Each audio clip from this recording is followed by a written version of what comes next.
ఢిల్లీ విజ్ఞాన్ భవన్లో ప్రధాని మోదీ మాట్లాడుతున్నారు. ప్రత్యక్ష ప్రసారం ద్వారా చూద్దాం. We are focused on providing system-based and policy-driven governance.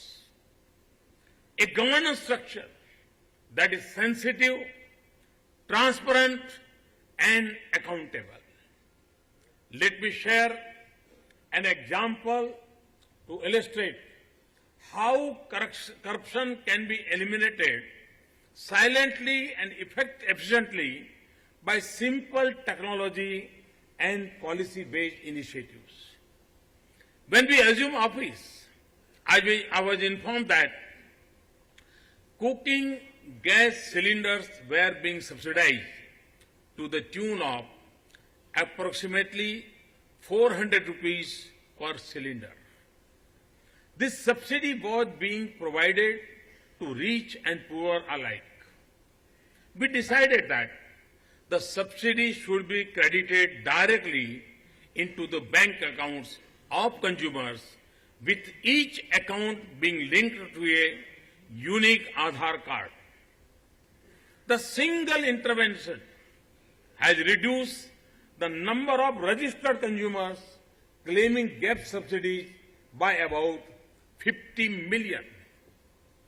Subsequently, we also launched a campaign for the well-off to voluntarily give up cooking gas subsidy. The response has been very encouraging. As on date, more than 4.5 million people have given up their gas subsidy. Friends, one of the challenges that we must address is governance deficit. This includes inadequate capacity to deliver public services effectively and efficiently, lack of appropriate policy responses to emerging situations, and delay in project implementation. Our government had taken several steps to make the bureaucracy more efficient, performance-oriented, and accountable. The government is committed to ensuring probity among public servants and to protect them from frivolous allegations. Equally, the government is unsparing when it comes to punishing the corrupt. We have so far removed and ensured. It is a well-known fact that dirty money drives out good money. Organized crime can hamper investment and economic growth. It can also infiltrate or acquire control of large sector of the economy. Illicit funding promotes organized criminal activities like drug trafficking, arms trafficking, human trafficking, and terrorism.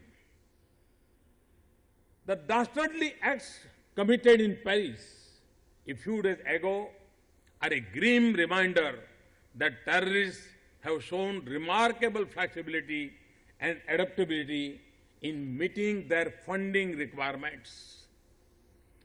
They derive funding from a variety of criminal activities, which includes smuggling of narcotics, bank robbery, vehicle theft, fake currency, or from state-sponsored and activities in failed states. Disrupting fund flows constraints the capabilities of terrorists and reduce their ability to execute attacks. This involves putting in place both systematic safeguards and targeted economic sanctions based on credible counter-terrorism intelligence. Targeting proceeds of crime is an important element in the fight against crime. Hence, there is an imperative need to focus our efforts to enhance international cooperation in the field of asset recovery for fighting crime, corruption, and terrorism. Confiscation of property of offenders not only serves as punishment but also discourage commission of crime. In fact, Kautilya, in his Arthashastra, had suggested confiscation of illegitimate income as one of the punishment of corrupt public servants. I am also pleased to note that the heads of state anti-corruption bureaus and CBI will deliberate on the related theme of tracking proceeds of corruption. This 2-decade-old forum must not only focus on prosecution of offenders involved in corruption, but also modify the standard operating procedures to more effectively target the proceeds of corruption. Ladies and gentlemen, economic liberalism and globalization have drastically increased the ability to park profits of crime anywhere in the world. Today, proceeds of crime can be routed through dozens of countries within seconds. By a process of layering, the money trail can be concealed. Investigation agencies are limited by national boundaries. Our government is committed to the implementation of a uniform global standard on automatic exchange of information on a fully reciprocal basis. This will facilitate exchange of information regarding persons who have concealed their money in offshore financial centers and tax havens. Interpol is playing an increasingly active role in asset recovery. Since 2009, Global Focal Point Forum is actively promoting the exchange of corruption data among law enforcement agencies and anti-corruption entities worldwide. In this context, mention must be made of Interpol's initiatives such as ICOM, a secure web-based encrypted channel for the exchange of sensitive data among the specialized anti-corruption community. The new Interpol notice could add value to asset tracking investigation and facilitate real-time information sharing in complex cases.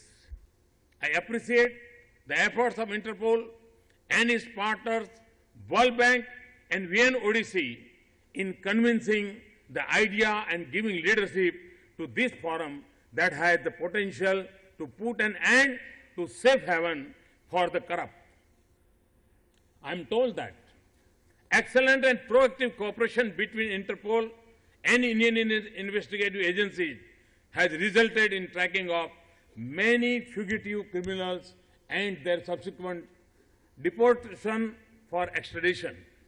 I would like this cooperation to deepen. CBI has been effectively assisting the Indian law enforcement agencies and their foreign counterparts in recovering the barriers that complicate the exchange of investigative information.